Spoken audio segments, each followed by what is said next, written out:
start a topic about warding in the early game, which I want to address now on the map. So let's see it. So usually, um, uh, you can potentially if you're blue side. Okay, let's start from here. So we are on blue side, and how do I make the pen bigger? I don't know. Okay, we're gonna work with the tin pen. So if you're here, this ward here is only going to prevent potential tower dives, which in time they can also jump the wall.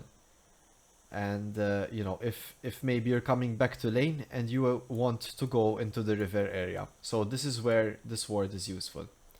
Other than that, if you're trying to prevent ganks, a ward here is really great, because you can see junglers jumping across, coming down the river. Usually, if you've played bot lane enough, you would know that sometimes having a ward here while you're pushed up against here isn't enough, because the jungler can just come and meet you here to fight. So having a bit of a deeper ward gives you also some dragon vision. It gives you here the entrance. You can also decide to ward there or there, and that's going to protect you from any area there. And then you can ward here if you ever roam. So if if you have even communication with a jungler, maybe he can take one of these two spots to ward, and a ward here is gonna prevent anyone roaming from here or from here. You know, that's if we're being cheap about our wards to try and like cover up the area. You might want to drop a ward in the bushes only when you are potentially getting pushed in, and it's around that 320-ish mark. So the reason you might want to drop a ward there is because the jungler might be doing a lane gank directly. Other than that, sometimes you see a ward dropped here if it's like Leona, Blitzcrank, whatsoever. You should learn to position yourself in a way that if the blitz lands, first of all there should be the minion wave. At best you lose a bit of priority and they push up a little bit more, but it's fine because your jungler comes. Or else you position yourself, it's like Leona where she needs to engage her entire body. You position yourself where it's a bad trade for her because she will be taking minions, your ADC, your attack damage, and their AD carry needs to significantly perhaps walk up. If it's not the case, respect the range, lose a couple of minions, it's fine. Any good jungler will eventually come back. If you don't get the first clear, because a jungler might go from bot and potentially top, most junglers might come back bot for their first gank or to clear again, okay? So knowing these timers is very important for bot lane to perhaps recall similarly with the jungler, or if possible, don't have too much of a push. As we've discussed, the lane needs to kind of be neutral in bot, and when we're pushing it needs to have a purpose, okay? So if we're pushing up, it's because we want to reset, we want to buy.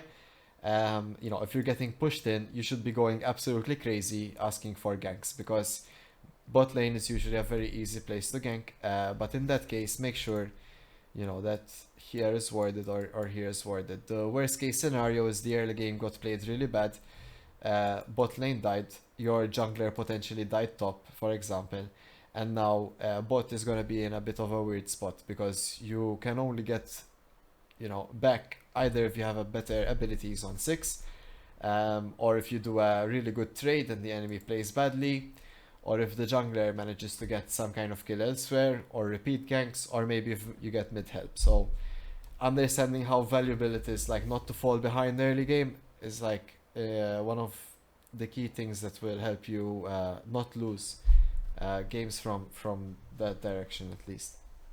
So that's gonna be bot lane forwards. Mid lane if you're on blue side, and we'll get into red sides really quickly. If you're on blue side, ideally we know where the jungler has started, so then you can play adjacent. So you can start off if the jungler started here, you can start playing around this side. If it's on a level 2, and then you can like transition a bit into this side, and if it's around like 2 minutes, you start walking around. You can potentially come here, drop a ward, you can drop a ward over the wall here as well. That's just to see if the jungler is still around this area, or if they're, if their camps are taken here, and they started at blue buff, then for sure the jungler is around this side of the map, and you can ping accordingly. So mid is gonna be like around the raids, as we discussed. Pixel brush is a good place to ward if you think a level 2 gank might happen, if you think the enemy jungler might potentially invade you. Pixel brush is also a good ward if you guys decided to invade to red side. By warding in the small brush, you can actually prevent the jungler from potentially jumping into your jungle, and then you can trap them here, so they would lose a buff, potentially even their time as well. And alright, mana. So for top lane, we have specifically, okay, so if we're gonna be on the blue side here, warding somewhere around here or deeper into the river is going to be your ideal.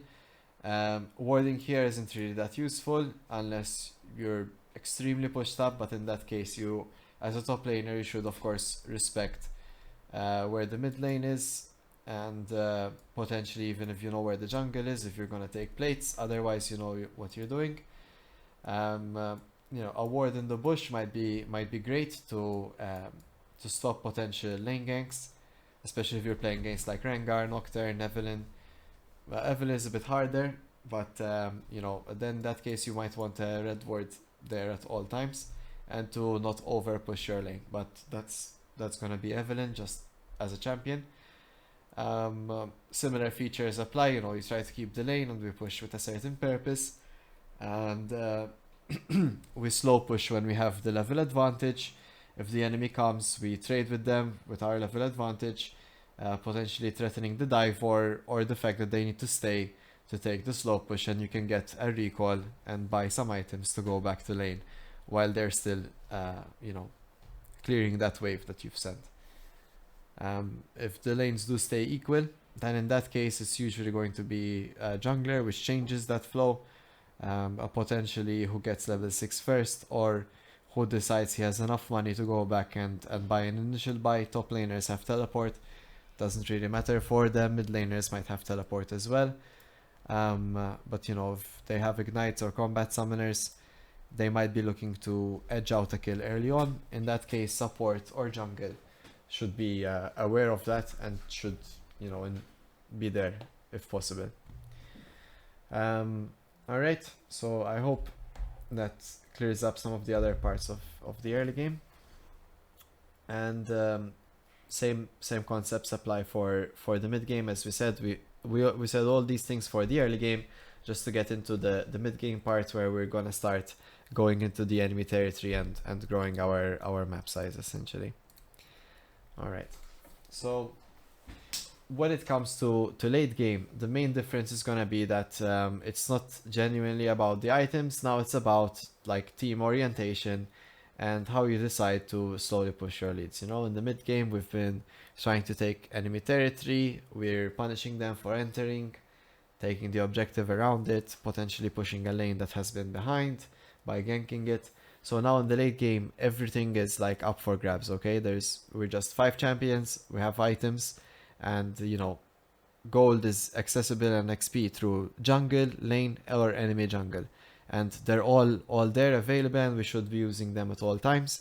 That's why vision is gonna be important, and in the late game it's gonna be a lot more important to move with purpose. If you move without purpose, you're gonna get randomness, right? So dying here, that's gonna be 40 minutes. You're very strong and you're not on the map. So same thing applies if you want to win the late game, if you've gotten into late game, because most games in solo queue, etc., are gonna be won simply through the mid game. Sometimes even the early game, you might get someone that leaves the game immediately or something. So solo queue is a bit random like that. But yes, games can be won through mid game. If both teams played accordingly, they might go into the late game. If we are in the late game, we're gonna be really focused on trying to start a fight handicapped. So we're gonna try to, if possible, trick the enemy, catch the enemy, somehow chunk one of them and force an objective so they must fight us 4v5.